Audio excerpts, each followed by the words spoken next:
My name is Christopher Hansen, and during the years of development of the new generation truck, I was the head of styling, industrial design. So my team is the guys, the form giver, the designers of this. So I was very involved in this project from the beginning. And when you start with such a project, I mean, the need for it is that you come to a certain point where you have developed the former truck, the truck generation with all the cab structure, everything, the inside the cab, and so far. So you feel, okay, now we have to make a bigger step. We have to do something that is totally new to make it better. In so many ways, technical ways, there's new technology, new sensors, new suspension, everything, new engines that take more place, and it's all this kind of stuff. You have to do something, start from the beginning and do something. That's one part of it. The other part is also the legal thing. There's a lot of new laws that come in, that weight, safety, security, the driver positions, everything like that have to be handled. It's difficult to do if you have the old one and you just do it again and again. And the last part is to use the identity of the truck, of the company. How can you enforce that? Because it changed over time. So get it modern and up to time. You have to actually change bigger things than just change something on the fuel. So you can let me speak or engineer speak for hours about the reasons. So when you said just now, an interesting aspect of any kind of industrial design, especially when it comes to vehicles, is the laws that govern them. Yeah. So your trucks they're probably more Eurocentric in their requirements. But how do you then make it also attractive to a market like Malaysia, where maybe we don't need so much technology? Yeah, but first of all, it's a modular system, so we work with the same truck all over the world. But maybe you can see if there is some specific for Malaysia. Well, if you look at the regulations in Malaysia, they use a lot of UNECE regulations, the same basically as in Europe. And of course, due to the modular system, the aspects that are not covered in the UNECE that are specific for Malaysia, with the modular system of Scania, you will be perfectly able to tailor those. Right. So, is there anything peculiar about the Malaysian market that you have to equip your truck with that you probably don't find in Europe? Or? Well, you always see that axle loads are slightly different, but we have so many different suspensions available, so you can just tailor-make them the way you want to have them. There is nothing specifically for the Malaysian market that is not used in other countries. So the trucks are not particularly badly abused as... No, you see many other countries. I mean, Malaysia certainly from a road condition perspective, I mean, the roads are perfectly fine here. Many of the roads are very good. So from a road condition perspective, it's never an issue. And as I said, the modular system allows us to basically tailor-make the vehicle as per market need. So what if you were to tell me about what is unique about this new generation of trucks, what would you say? New generation of trucks, of course, a newly designed cab, entirely new interior, new exterior. It also comes with a new range of engines. It comes with the gearbox with a lay shaft brake. And that with a what brake? Lay shaft brake. That's basically a brake on a shaft in the gearbox a lay shaft that allows you to change gear quicker and smoother. Especially when you go uphill, you don't lose so much speed, so you can basically keep the momentum. And well, there are other features. For example, electronically steered tag axle is introduced. I think that's about it. Yes, it's a lot of things, but it's also, when you combine all this, you have to do something that keep up the competition. Because it's not like, okay, you said, you can say the last Scania was very good, why do you need another one? But the competitors, they come with new solutions, new innovations and so on. And of course, we have to do that too. So that's a ongoing competition in that case. And for example, if you have been inside the truck and sit in the driving position, you see the view is much better. You sit higher up, you have the lower dashboard and everything, and the heat.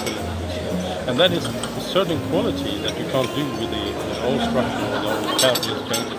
So now we had a big research, you can say design research project, where we tried to find the right seat position So there was a cab with tracks inside for the seat, so you can choose wherever you wanted to sit inside the truck. Oh.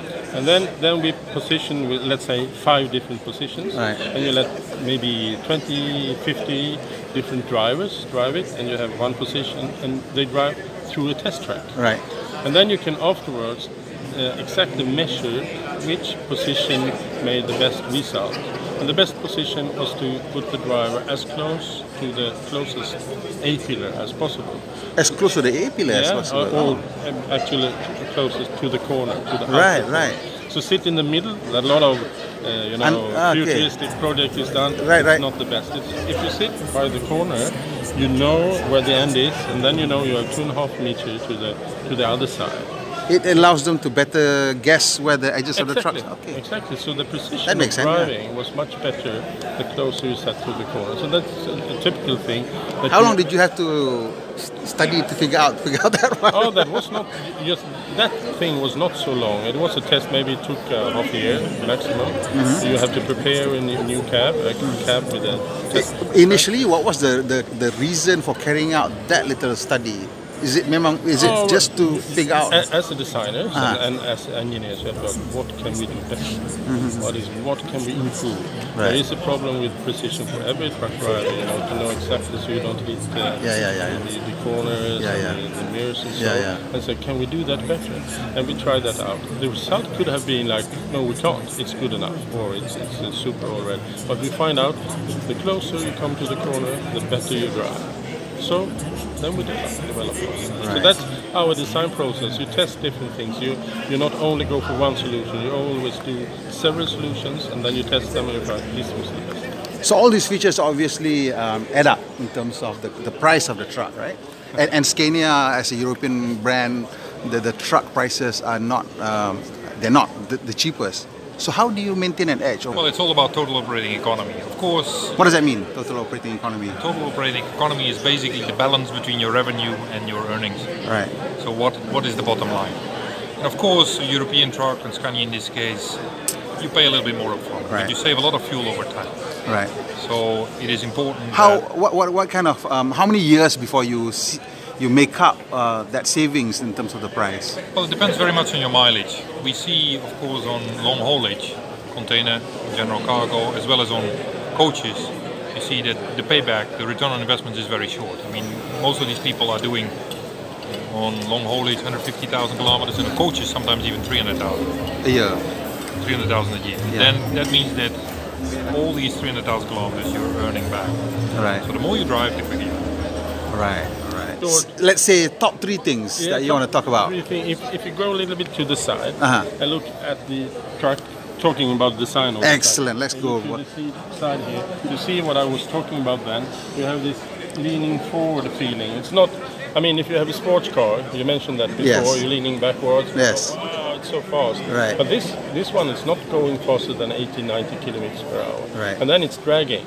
So what we try to do with the design, the stance, as we call it, it was to okay, this is really pulling something.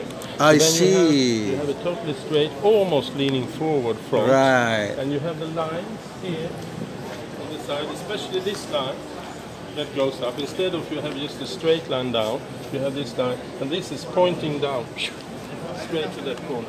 So you can say a bit that you're standing on your toes, ready to lead. So the whole feeling of this one is that the whole body is like, I want to lead, I want to go. And the feeling when you see it from the side, especially when you can speak about it, and you see, oh yeah, that's right. It's coming forward. So that feeling of active power instead of lazy.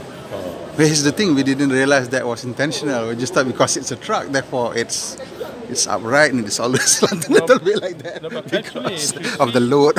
Yeah, but if you see on the other trucks before, not the latest generation, but they had like another Northern European brand, they have a very the windscreen is very leaning backwards, even on the older Mercedes and so. Now almost everyone, they say, okay, they can use the space, then. And we were the first with a totally straight one. Right. You don't gain so much aerodynamics with Right. leaning backwards because you're going so slow. Right, right. So it's just when you come up to 100, 120, then you can That's start right. to do it. But in 80, 90, there's almost no difference. Right. Okay, second thing. Yeah. You say we're going to list 3 good things that you're going to talk about. Okay. One. Very good. So that was one. One, okay. One thing that's more in the detail is also this is a very specific part of it. Because when you have the lamp to the side, it takes some space. So you believe that the lamp ends here, but it doesn't. Because the technology of this lamp, it goes behind. So then it comes, it goes in back here on the inside. And that made, if you should put the lamp so far out in the corner because of the cooler and everything, you have to get a cut in the door side. Right. But the interesting thing is, doing this one, no other brand has this. You get a very specific feeling of this shape. You see, it's also leaning forward a bit. Right. And I do have in some presentation the face of a tiger or something. Right. I can This see it is the there. grip. But this is totally practically done because to get space for the lamp. So the lamp had to go around the corner and out here.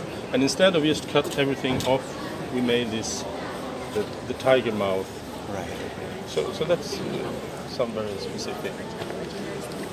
Go on. Okay. Yeah. We have the third, the last one. Oh, last one. You want to talk about The last one. Okay, go on. Yeah, Third if one. you just come to the back. All right. The Scania name. Yeah. Okay. So even the back side that you not often see is also designed. It's with our identity. Maybe it's a small thing, but you asked for 3, and I will just mention this is quite interesting, and probably will be copied over other brands. This idea. Yeah. Okay, all right. Thank you very much, sir. Thank you very much. I see that you have to Thank be you very somewhere much. else. Thank you very much.